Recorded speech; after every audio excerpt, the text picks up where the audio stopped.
kekasihku tentang kebun anggurnya. Kekasihku itu mempunyai kebun anggur di lereng bukit yang subur.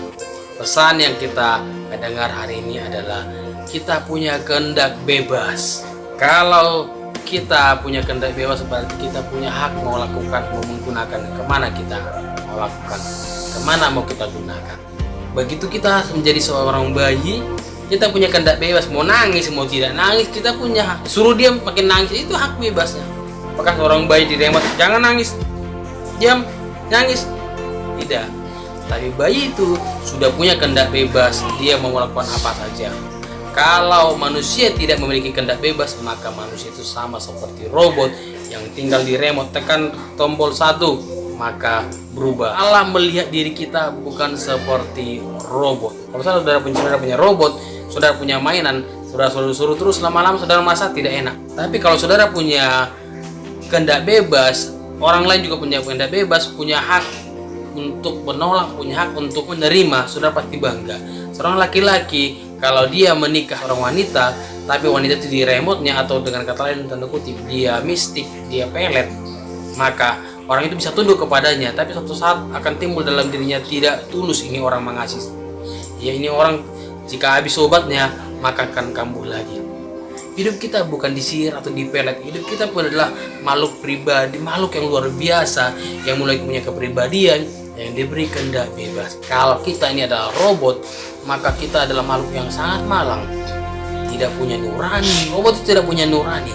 Karena punya nurani, dia tahu mengasihi, tahu membalas. Dia punya hak untuk marah, punya hak untuk membenci, punya hak untuk menolak. Ya. Nah, kehendak bebas apa yang kita miliki, nah itu bisa membuat kita punya hak untuk memarahi seseorang. Karena Allah menghargai kehendak bebas semua orang, dia punya hak untuk mengizinkan terjadi keadaan, mengizinkan terjadi kecelakaan, mengizinkan terjadi sakit penyakit. COVID yang terjadi sampai hari ini, itu Allah mengizinkan kehendak bebas dalam diri manusia. Allah bisa langsung hilangkan COVID terjadi, tapi sangat tidak enak. Satu kali seorang bernama Bruce Almighty, itu film karya seorang Katolik, gambarkan bagaimana jika manusia menggantikan Tuhan. Lalu dia melihat setiap pagi kalau mau keluar semuanya macet, dia cuma bilang, maka semua langsung mobil bentuk arah yang teratur, dia bebas jalan tol. Dia ada rintangan, tapi lama-lama kayak seru ya. Kalau saudara main game, semula dari awal sampai akhir tidak ada rintangan, semua mulus. Kayak malas, ini game apa? Ini tidak enak ya, karena tidak ada perlawanan.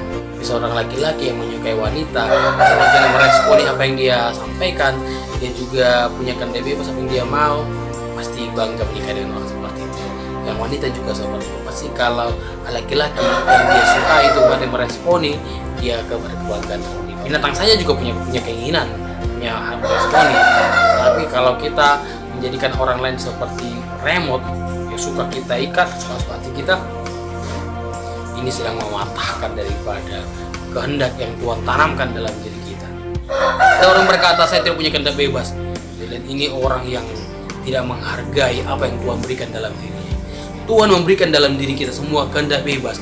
Kalau kita tidak punya kehendak bebas, saudara tidak bisa menangis. Saudara tidak tahu kapan tertawa. Saudara tidak tahu kapan untuk berbuat, kapan untuk bekerja. Karena Allah memberikan kehendak bebas, Tuhan kasih kesempatan. Kamu kerja di mana? Silakan cari kerjaan apa yang kau mau. Mau menikah dengan siapa? Kau punya hak menikah dengan siapa? Kalau kita memaksakan apa yang kita mau, itu bukan kehendak bebas lagi. Kita sedang mengontrol orang lain. Berhenti untuk mengontrol orang lain. Aku tidak menyanyikan nyanyian tentang kekasihku, tentang kebun anggurnya. Dia punya hak untuk menyanyikan apa. Kita punya hak juga menyanyikan sesuatu Tuhan. Mau apa kita nyanyikan, kita punya hak. Kita punya mulut, kita punya hak untuk mengucapkan apa-apa dari sini. Tergantung kita. Apa yang mau kita ucapkan dari sini. Ada orang yang bisa kotor dari sini, ada orang yang ucapkan perkataan berkat ke hatinya. Setelah tidak meremot kita, sekali di remote pencet, maka kita berubah menjadi orang yang Tuhan mau. Nah, kalau begitu Allah melihat hidup ini tidak nikmat, tidak indah. Tapi hidup ini, akan gersang. Ya, semua yang kita alami ini adalah kehendak bebas yang Tuhan izinkan, Tuhan berikan. Nah, kalau kita punya kehendak bebas sekarang, mau seperti apa kebebasan yang kita gunakan? Orang bebas dari penjara, nah memang dia bebas dari penjara. Nah, sekarang apakah dia mau di penjara lagi? Bagaimana di penjara lagi? bisa dengan cara dia melakukan kejahatan, maka dia bisa dipenjara lagi. Kalau kita diberikan kehendak bebas, gunakan kehendak bebas itu bukan untuk berbuat dosa. Gunakan kehendak bebas itu bukan untuk melakukan hal yang jahat. Gunakan kehendak bebas yang Tuhan miliki untuk kita bisa menjadi orang yang dibanggakan. Ada orang siswa bisa mengerjakan tanpa contek, nah itu bagus. Dengan kehendak bebas dia sendiri, dia mengerjakan dari apa yang dirinya sendiri. Tapi kalau saudara mengerjakan sesuatu dengan mencontek, itu bukan kehendak bebas lagi. Tapi kalau saudara sedang menundukkan diri kepada aturan-aturan yang tidak benar, saudara sedang menundukkan diri kepada aturan-aturan kejahatan, itu kejahatan mencontek. Tapi kalau saudara mengerjakan dengan jujur, itu bukan kejahatan. Kita diberikan kehendak bebas untuk melakukan sesuatu, kita diberikan kehendak bebas untuk memiliki pasangan hidup, kita diberikan kehendak bebas untuk bekerja di manapun. Nah, mari lakukan, nikmati apa yang diberikan oleh Allah, syukuri kehendak bebas yang diberikan ini, dan belajarlah kita juga mau untuk menundukkan diri dengan ikhlas. Orang yang memiliki kehendak bebas itu bukan dengan terpaksa. Kita menghambakan diri kepada Allah bukan karena terpaksa. Ada orang melayani, kenapa melayani? Karena disuruh bapaknya. Karena melayani karena nazar orang tua, sudah janji orang tua kepada Allah, aku dipersembahkan ke Tuhan. Itu nazar kepada Tuhan, bukan karena dari diri sendiri. Di orang tua yang pernah bernazar, anaknya aku persembahkan ke Tuhan, hari ini coba hal seperti itu tidak usah dilakukan. Karena saudara sedang merampas daripada hak hidup seorang. Anak itu punya kehendak bebas. Saya berkata, anak Tuhan kupersembahkan untuk kau, biar dia melayani kamu. Karena dia punya kehendak bebas yang lain. Dengan mengatakan, aku pernah diberikan orang tua aku, dia alasan orang tua aku. Dia hanya belajar dulu, ya. Ayo belajarlah berkata kepada Tuhan, Tuhan, aku mempersembahkan hidupku untuk melayani engkau, biar engkau dipermuliakan dalam diriku. Nah, orang lain akan mengikutinya, anak-anak akan mengikutinya. Anak-anak akan mengikuti teladan bahwa orang tua mempersembahkan diri untuk Tuhan. Kenapa? Aku bukan seperti itu. Saya tidak memaksakan anak saya untuk seperti saya, biar dia melihat teladan diri saya. Saya melayani, biar mereka ikut melayani. Saya menjadi seorang hamba Tuhan, tidak masalah mereka juga menjadi seorang pendeta.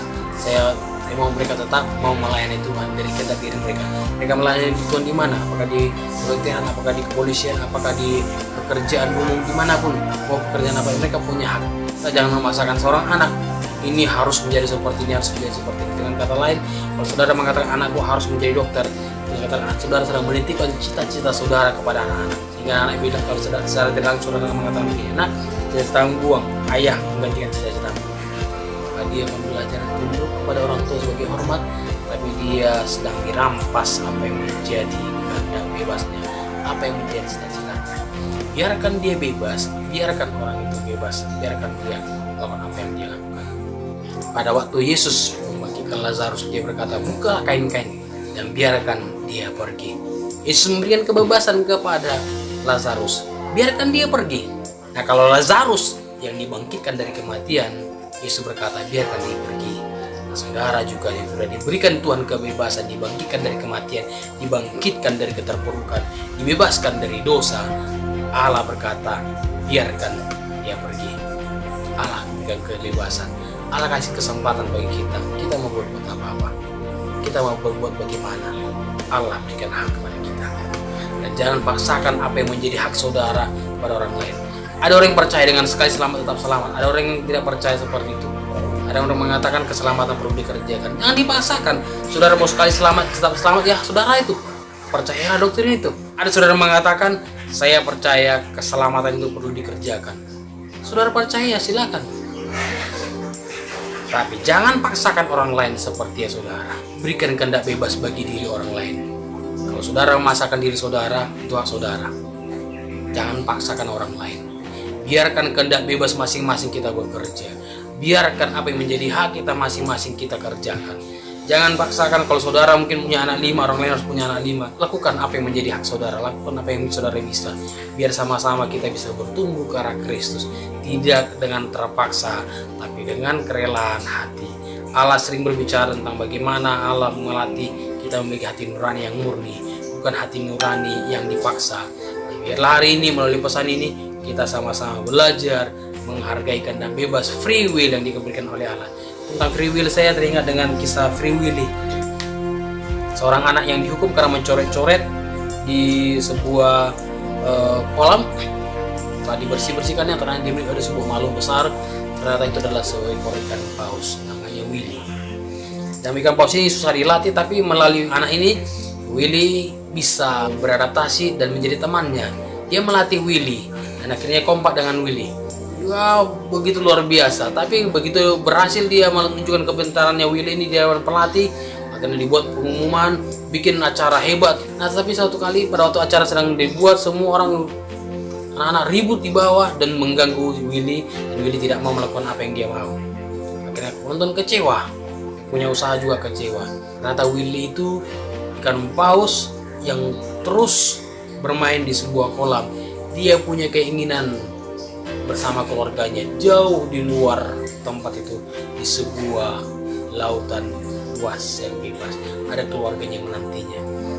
Lalu sang anak ini berusaha untuk membantu melepaskan bersama timnya, orang tua angkatnya, tolong lepaskan ke paus, saya akan menjadi anak yang baik.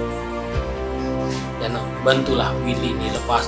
Dan akhirnya Willy ini kan paus ini berhasil melompati sebuah batasan tembok di laut, itu batu-batu, dan dia dikurung, tapi berhasil dia melompati batu yang sangat dan luar biasa. Saya melihat videonya itu bagus sekali. Ya, mereka berkata, "Go Willy!" Saya bilang, "Free Willy." Begitu bebas Willy ini, dan dia bersama keluarganya. Dia bebas melakukan apa, tidak terkungkung, tidak terprogram oleh manusia. Yang menemukan free will seperti free will ini, itu adalah diri kita, yaitu kita ingin bebas berinteraksi, bukan karena diremote oleh sirkus, bukan karena ada aturan-aturan yang membuat kita terkungkung bisa melakukan sesuatu hal karena program, karena doktrin, tapi kita punya kehendak bebas mau melakukan yang mana. Kita mengasihi Tuhan karena kehendak bebas kita gunakan kepada Tuhan. Kita membenci Tuhan kah? Kita mau berdosa kah? Kita mau sungguh-sungguh mengasihi Tuhan kah? Nah, hari ini pilihan di tangan kita. Gunakan kehendak bebas kita dengan bertanggung jawab. Mari saudara yang punya kehendak bebas yang mendengar pesan ini, gunakan kehendak bebas kita untuk kemuliaan Tuhan. Jika saudara diberkati, bisa dibagikan pesan ini kepada orang lain, biar orang lain juga dibebaskan untuk menghargai kehendak bebasnya. Tuhan memberkati kita semua.